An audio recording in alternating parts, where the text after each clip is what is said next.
They're awful in every facet of offensive football. And so here's my question.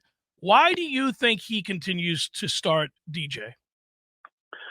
I mean, I think there's probably two big factors, and one of them is pretty obvious. I mean, I think he obviously he thinks he gives them a better chance to win. I mean, ultimately, no matter while we're all looking to the future, as a coach, every coach I've ever covered, they feel a loyalty a lot of times to everybody on that team, and it's about that team having every chance they can to win. So it's hard. The youth movement we always clamor for, and I get it, and that's how we all are.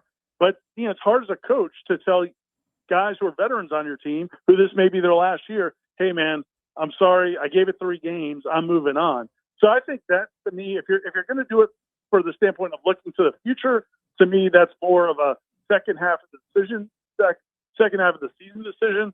But the other part of it is, man, and this might not be fair to Mike Norvell, because I think he does care mostly about winning, but I also think he probably doesn't want to be wrong. He made the decision to go get DJ Uiagalelei. Now, he may not have been the number one choice on his board of a dream scenario of who he could have gotten, but he made the decision to get him. He thought it would work, and it's not working. So I'm sure part of him wants to make it work. And look, DJ has not always been this bad. So, he's got some skin in this game too. DJ's playing worse now, really, than he has the last 2 seasons. So I think Mike Norvell probably wants to try to figure it out, because if he can, then I think he thinks he's got a chance to have more success. The last part of it is, man, I don't, and this is not a knock on Brock Glenn or Luke Kromenhoek, but I would not go into a game where one of those guys was the starting quarterback and think, okay, this is going to solve a whole lot of problems. It would give you some more mobility, but I'm not in the camp of that's what's holding this offense back. I'm not in the camp of if you start them, your season's going to magically turn around. I don't think that this offense is going to be very good one way or the other. I'm in the camp of DJ is the slowest person I've ever seen on planet Earth. And also, listen, it's he's talked since he got here. Mike Norvell's talked since he got here about this being the passing game being a timing-based passing game. Well, I mean, DJ is not that quarterback. I mean, he does not get the ball quick. He doesn't drop quick. Nothing about it is quick. No. So that really harms your ability to. So I'm with you, man. I'm not defending DJ Uiagalelei. I'm just saying your offensive line's not very good. Your receivers are not good at all. And, some of the players who you do think are good drop passes at bad times. So I'm not thinking that there's going to be a whole lot of difference if they make a change. I wonder if, you wonder how long you hinted at, you think maybe if in the second half of the season, if you've given it a go and given everything you can, and it's still not working out, then, maybe you're 5 and 6 games in, you switch it up. I do know this. If you're not going to make a change at quarterback this weekend, you certainly can't do it the following weekend. So, you wouldn't do that to Brock or anybody for that matter. So if we don't see any of Brock this week, you're not going to see him the following week.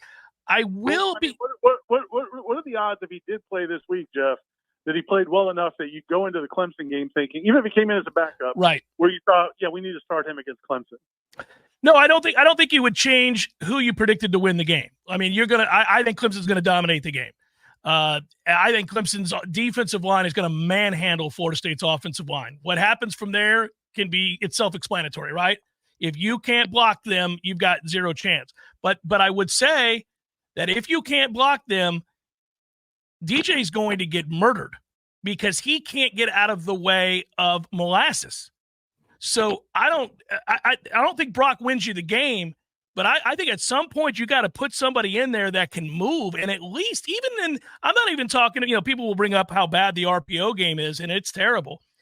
But if you think about it the other way, like the read option, you can have a guy with legs read the end and decide to keep or give. And I think Brock would do that fine. I don't think he's going to light it up through the air because he's not going to have time to throw.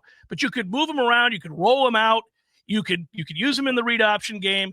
I just don't think DJ is going to do any of that stuff well, especially because they can't protect him and he can't move.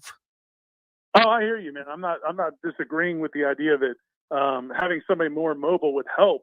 But I also think, man, that Clemson game, it's going to be, based on what we've seen so far, Jeff, it's going to be trying to survive that game. Yep. And then give yourself a chance in the games after that, because they look like they figured it out. And that was good. We always knew that was going to be a good defense, but now they figured out an offense too. So Buddy, it's scary. I guess. Yeah. You know, what we're talking about here gets really scary. And I hated to have to come in and talk about that today because I'm watching that Clemson team now, and that kid's figured it out at quarterback, and they all of a sudden love each other, and they're playing fast as hell, and they have a dominant defensive line, and Miami is killing people that are a lot better than Florida State in some areas. And so you look at that schedule, and you start to say, holy moly, like you just called the Clemson game a game you're hoping to survive. I would call the Miami game that. I might call the Notre Dame game that. I guess the others are certainly winnable after watching North Carolina, and we've seen I know Duke's undefeated, but they haven't played anybody. And you can beat SMU this weekend. So I guess, it's interesting. It's like you pick and choose 3 games maybe. The Charleston Southern game, throw that in there too. It feels like, when as an Orioles fan, it feels like pitching against the Yankees when Soto and Judge, when they're all kind of going. It's like, man, who are we going to throw to here? But listen, the thing I would say is I'm torn on the whole thing, man. I don't know how people should feel. On the one hand, I don't feel like people should be thrilled about getting a win. I also think it's unrealistic to think they were going to fix everything that's wrong in 1 week. I think it's going to be a gradual process to get better. The problem is, you kind of spit away your chance in those first few weeks. Because I said at the time, Georgia Tech's not going to be a great team. Boston College is a solid team, but they're not great. Memphis is not a great team. Well, that's bearing out. The problem is you didn't start to figure it out until you got to these harder games, and that's the problem. I think they're at a point now, it's like a fledgling offense with what they did last week, that I think they can start figuring some things out. The problem is the level of competition is about to go to a whole nother level. And and I know, because we've watched this happen over the years, and it's frustrating for fans. Nobody likes to admit this. Most people played sports growing up, so they can't fathom it, but we've all watched it happen. If you are incompetent or listless or useless on one side of the ball and the other side is playing their ass off, the side that's kicking ass begins to get worn down, pissed off, and fade.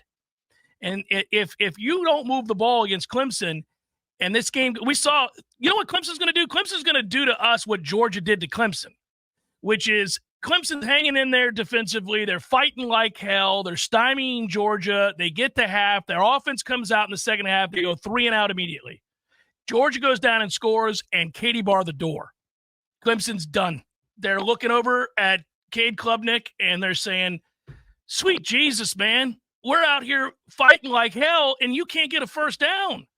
And that's what's going to happen to this poor defense that's playing their ass off right now. But and I know, if they don't start moving the ball in offense, that will go away.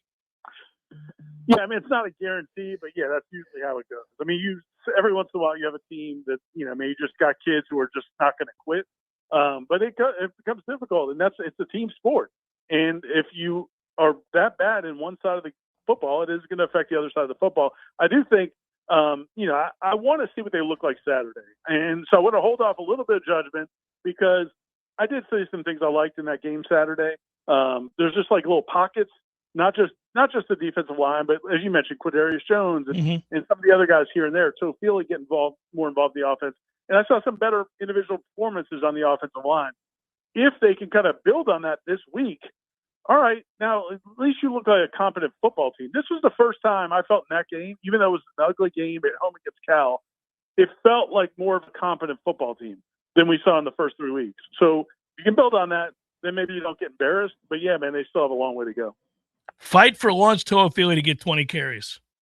Let's get a guy to get 15 to 20 carries, because he had 16 for 76 and a touchdown in this game, and really I thought was a spark. He was, no doubt, without question. And some of these other guys, look, I love Cam Davis. I think he's going to be really good. But he's just got to learn to be the guy that, I'm sure in high school, man, he was the guy delivering the blows. Mm-hmm. Right now, he still feels like the guy that's kind of taking some of the blows. And as he kind of grows, there's a phrase for it. I'm not going to use it. As it grows into that level of adulthood or manhood, right, I think it's going to look a lot different. I don't know when that's going to happen. I think you're right. Always good, brother. Be well. I'll talk to you again soon.